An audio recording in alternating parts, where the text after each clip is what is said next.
ஐயனார் துணை சரியில்ல.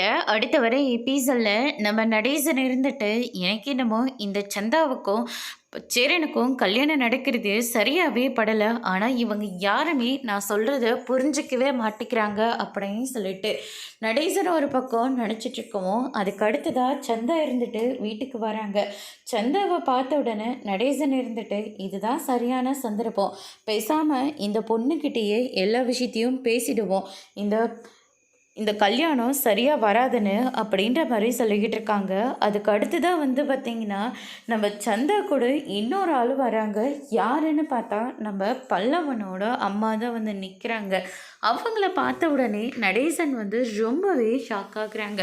அவங்களும் நடேசனை பார்த்த உடனே இந்த வீடா அப்படின்னு சொல்லிட்டு ரொம்பவே ஷாக் ஆகுறாங்க. அதுக்கு அடுத்ததாக யார்மா இது அப்படின்னு சொல்லிட்டு கேட்கவும், அதுக்கு அடுத்ததாக இவரோட பையனை தான் நான் கல்யாணம் பண்ணிக்க போகிறேன் அப்படின்ற மாதிரி சந்தா வந்து அவங்க கிட்ட வந்து சொல்லிக்கிட்டு இருக்காங்க.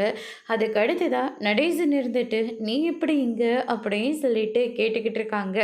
அங்கிள் இவங்க தான் என்னுடைய ஆன்ட்டி ஊரில் இருந்து வந்திருக்காங்க அப்படின்னு சொல்லிட்டு சந்தா வந்து அறிமுகப்படுத்தி வைக்கிறாங்க. அவங்கள பார்த்த உடனே நடேசன் இருந்துட்டு பல்லவன் வந்துட போகிறான், அதுக்கு அடுத்ததாக வீட்டில் யாராச்சும் வந்துட போகிறாங்கன்னு சொல்லிட்டு முதல்ல நீ இந்த இடத்த விட்டு கூட்டிகிட்டு போமா அப்படின்ற மாதிரி விரட்டி விடுறாங்க. சந்தாவுக்கு ஒன்றுமே புரியவே இல்லை.